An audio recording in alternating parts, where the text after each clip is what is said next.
नमस्कार, मैं हूं बाबूलाल सक्सेना। आप देख रहे हैं दैनिक हिंदुस्तान। फिर मैं उस जगह पर हूं ज्ञानकुल खास में जहां कटान हो रही थी। इसके पहले भी मैंने दिखाया था आपको और आकर भी दिखाया था कि जो है कि कटान वहां पर थी। कम से कम नहीं तो 3-4 बीघे की दूरी पर थी कटान और यही घर था। इस घर के जो है कि उस बगल में कटान हो रही थी और हमने अधिकारियों से कहा था, अधिकारियों से पूछा था कि क्या आप रोक लगे, तो वो अधिकारी सीधे कहे कि मैं रोक लूंगा, इसका कोई चिंता नहीं है। लेकिन यहाँ आज यह मौजूद है, यही घर मौजूद है।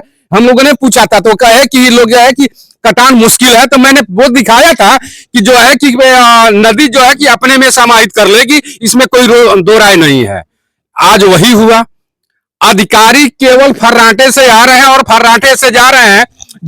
जैसे कि अभी अभी कुछ पता चला है कि इतना पैसा आया, इतना पैसा आया है कि अगर चाहे होते तो इस कटान को रोका जा सकता था।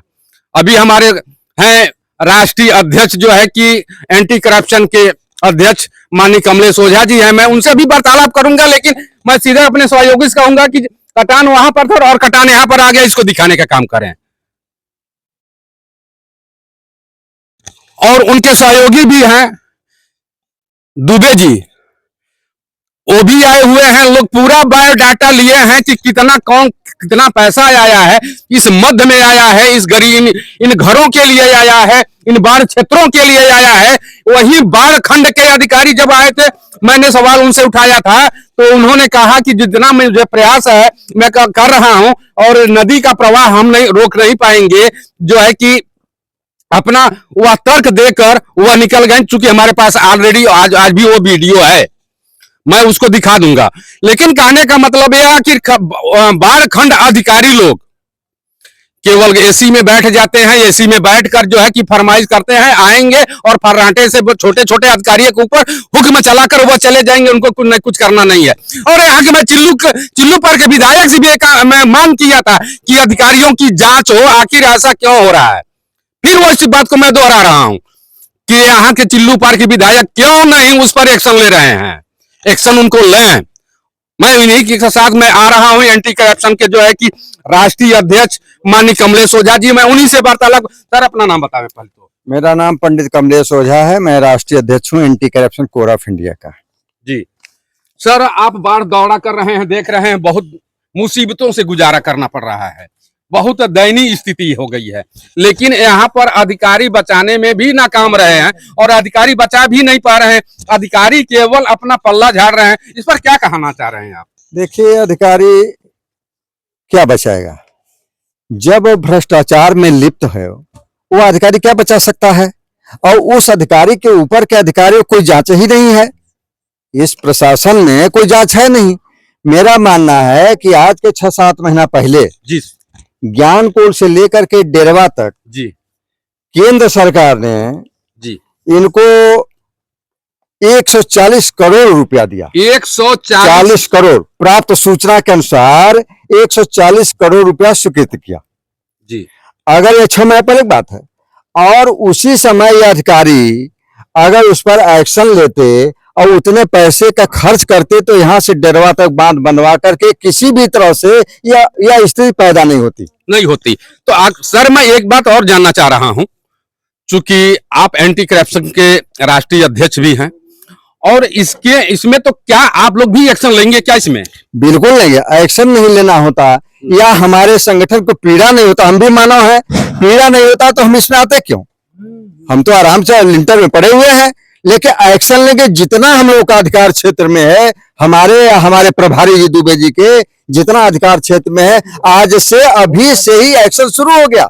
अभी से एक्शन शुरू हो गया? एकदम मानिए, आप लोगों के बल पर जहां जहां भी जाएगा एक्शन शुरू हो गया। एक्शन शुरू हो गया बिल्कुल, आज से अभी से ही। तो प्राप्त सूचना के अनुसार जो है कि अभी तो उतना बता रहे हैं कि 1 करोड़ कुछ जो बता रहे हैं 140 करोड़ तो केंद्र सरकार ने दिया था 6 महीना पहले। हाँ। माननीय मंत्री जी कमलेश पासवान जी की वजह से कि ज्ञानकुल से लेकर के और डेरवा तक जो बंधे बनवा दिए। और राज्य सरकार ने क्या दिया है सर? राज्य सरकार ने इधर फिलहाल तत्काल में राज्य सरकार ने 140 करोड़ रुपया, वो तो 140 दे दिया, जी। 250 करोड़ रुपया 250 करोड़ प्राप्त सूचना के अनुसार 250 करोड़ रुपया जो है कि कोल खास और डेरवा के लिए बचाने के लिए, कोल खास मात्र इसको बचाने के लिए उन्होंने 250 करोड़ रुपया दिया। जो बंदरबाट हो रहा है या इनको बचाया जा रहा है, ये कोई समझ नहीं पा रहा है। ये समझ नहीं पा रहा है। अधिकारी केवल लिप्त हैं, भ्रष्ट में लिप्त हैं, और वैसे नहीं है। वहां के मेन अधिकारी हैं। अगर जांच किया जाए तो यह अधिकारी, मैं माननीय योगी जी का क्षेत्र है, योगी का गढ़ है। योगी जी अगर हम ये कह रहे हैं कि नहीं कुछ कर रहे हैं, तो एक बार हेलीकॉप्टर से दौड़ा करके देख लें। नहीं उस तरह से ये कर रहे हैं, तो वह हेलीकॉप्टर से जो है कि वह दौड़ा करके जो है वह देख लें कि वहां की स्थिति क्या है, परिस्थिति क्या है, हमारे जो कि यहाँ के अधिकारी क्या कर रहे हैं, क्या नहीं कर रहे हैं। माननीय विधायक जी से मैंने बार बार कहा था, मैंने आग्रह भी किया था, और करने के बाद फिर हम लोगों ने, यही मिश्रा जी हैं, यही सक्सेना जी हैं, कोई नहीं पत्रकार आकर जो कि खबर दिखाने का काम किया था। लेकिन हम लोग यहाँ आकर पानी में चलकर, ये तीसरी बार है हम लोग आकर जो है कि यहाँ दिखा रहे हैं। और कुछ हमारे लोग कह रहे हैं कि पत्रकार आते नहीं है। अरे पत्रकार आते नहीं, पत्रकार से तो आप लोग खुद मुंह चुरा लेते हैं कि अपनी बात नहीं करते हैं, कि अपनी बात नहीं कहते हैं। अभी और लोग हैं, मैं पूछूंगा। लेकिन सर, अगर 250 करोड़ जो रुपया अभी माननीय उत्तर प्रदेश मुख्यमंत्री के द्वारा मिला है ज्ञान को, तो इनको क्या सरकार कहां बसाएगी? इस पर क्या कहेंगे आप? बसाने के लिए तो कहाँ जमीनें खाली हैं, वो उनकी व्यवस्था करेंगे, बसाएंगे, बनवाएंगे।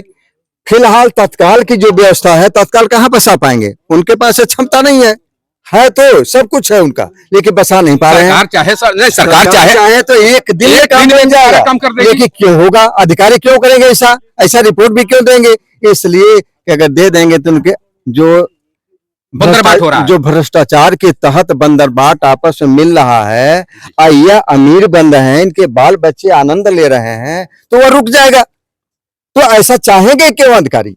ऐसा चाहेंगे वो क्यों? ये सवाल उठता कि ऐसा वो चाहेंगे क्यों? लेकिन ऐसा वो नहीं चाह रहे हैं कि जो है कि इन लोगों को वहीं से सुख सुविधा प्राप्त हो। क्या बताइए सर? एक बार मैं आ रहा हूँ, आप ही के पास आ रहा हूँ। अभी जो है कि आप ही से मैं सवाल, क्वेश्चन मेरा है सर। तो एक चीज और मैं जानना चाह रहा हूँ कि ये जानने का मैं ये प्रयास कर रहा हूँ कि जब यह बेचारे को बसाया नहीं जाएगा, तो यह बरसात का मौसम है, धूप का भी मौसम हो रहा है, तो ये जाएं तो जाएं कहां? ये तो सारी जिम्मेदारी प्रशासन की बनती है। हम कहते हैं हम राष्ट्रीय अध्यक्ष हैं और मेरे अधीनस्थ संगठन के पदाधिकारी मुझे कोई सूचना नहीं देंगे तो मैं इस पर क्या एक्शन ले पाऊंगा? या तो स्वतः मैं दौड़ा करूं जी। माननीय मुख्यमंत्री जी को भी स्वतः दौड़ा करना चाहिए और देखना चाहिए नीचे से कि वास्तव में यह कटान है, ये लोग कहाँ जाएंगे, या मरेंगे, खाएंगे, जिएंगे, कहाँ रहेंगे, उसकी व्यवस्था उनको करनी चाहिए देख करके। और प्रशासन पर सख्त कार्रवाई करनी चाहिए कि तत्काल इतने दिनों के अंदर ये स्थिति बना करके इनको कहीं पर बसा करके और सारी व्यवस्था करके मुझे लिखित सूचना दो।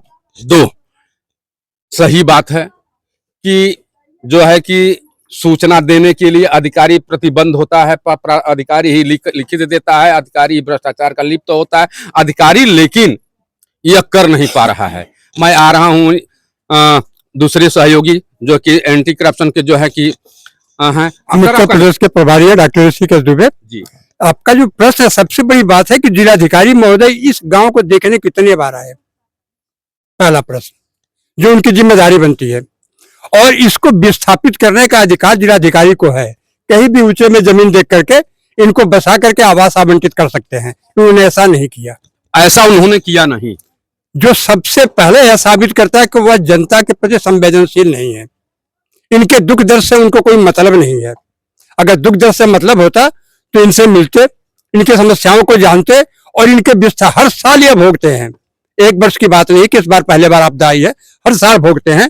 इनको विस्थापित करने की कोशिश करते कहीं ऊंची जगह पर, इनको आवास उपलब्ध कराते और इनके खाने पीने की व्यवस्था करते। मैंने अभी नायब तहसीलदार गोला से बात किया, उन्होंने कहा कि पका हुआ भोजन की व्यवस्था अब हम करेंगे। अभी तक क्यों नहीं? शासन की जब मंशा है कि इनको पका हुआ भोजन उपलब्ध हो, या पीड़ित हैं, तो अब तक क्यों उपलब्ध नहीं हुआ? यह प्रश्न है सरकार से भी और प्रशासन से भी। एंटी करप्शन कोर का यह प्रश्न है सरकार और शासन दोनों से ही कि अब तक इनके उत्पीड़न क्यों किया गया, इनका उत्पीड़न क्यों किया गया। यह उत्पीड़न किया गया है, यह इनका सहयोग नहीं, इनका उत्पीड़न है कि अभी तक इनको उपलब्ध नहीं कराया गया सहयोग, यह इनका उत्पीड़न है जो मानवाधिकार आयोग से भी गलत है। मानवाधिकार आयोग भी नहीं कहता हमारे मौलिक अधिकार, हमारे अधिकार जो संविधान में हमको प्रदत्त है, सबकी हत्या की गई है, इनकी हत्या की गई है यहाँ, जो उचित नहीं है मेरा यह कहना है। यानी सबकी हत्या की गई है, सबके साथ नाइंसाफी किया गया है, आपके कहने का तात्पर्य यह है। बिल्कुल। जो यहाँ यह बताइए इनकी स्थिति को आप घूम के देखिए, आज इनके घर में इधर है कि नहीं इसकी जानकारी कौन रखेगा।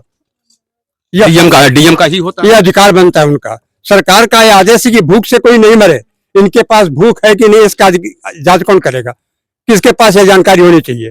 और यह शासन के पास, प्रशासन के पास नहीं है, तो असंवेदनशीलता है, इसका घोर निंदा करते हैं हम। तो सर इस पे जांच आप लोग करेंगे क्या? बिल्कुल, हम जांच करेगी क्या? बिल्कुल। अगर जांच करती है तो क्या मीडिया को तत्पर बताएगी? बिल्कुल बताएगी। इस पर एंटी करप्शन कोर अपना एक रिपोर्ट जिलाधिकारी को भी भेजेगा और शासन को भी भेजेगा कि आपके प्रशासन ने यहाँ के जनता के साथ इंसाफ नहीं किया, जो आपका अपमान है, जो आपके मंशा के विपरीत है, जो आप चाहते हैं उसका इन्होंने घोर अपमान किया है। इसलिए रिपोर्ट शासन को भेजेगा एंटी करप्शन कोर। चलिए और लोग हैं।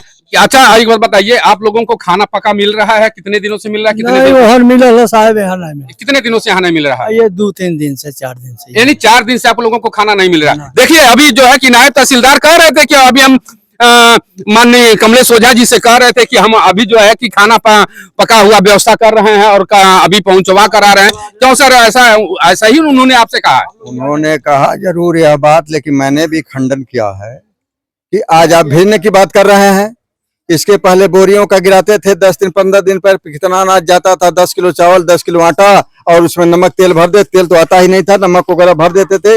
यही की जानकारी मुझे कोई भीमलावती देवी हैं जी, उनके माध्यम से है, सर्वजीत यादव की पत्नी है, उन्होंने ही बताया कि हमको मिला या नहीं मिला। हमने उनसे कहा कि आज आप कर रहे हैं, इसकी पहली व्यवस्था तो आप करिए। मैंने उनसे भी कहा कि 140 करोड़ रुपया है इन लोगों के लिए, इसको रोकने के लिए, तो फिर आप कर क्या रहे हैं? इनको विस्थापित कीजिए और उनकी सारी व्यवस्था कीजिए। आप लोगों को पक्का भोजन मिलता है? नहीं, 2-4 दिन से नहीं मिल रहा है। 2-4 दिन से आपको पता है कि भोजन नहीं मिल रहा है? सबको बंद है, पूरा गांव बंद है 4-5। यानी 8 दिन आप कह रही कि 8 दिन से नहीं मिल रहा है? 8 दिन से नहीं होता। तो कैसे आप रहेंगी? अच्छा चलो छोड़े, आपको पक्का भोजन मिलता है? नहीं, 4-5 दिन मिला है। यानी 4-5 दिन भोजन मिला हुआ था। बने रहे बाबूलाल सक्सेना के साथ। नमस्कार, दैनिक हिंदुस्तान।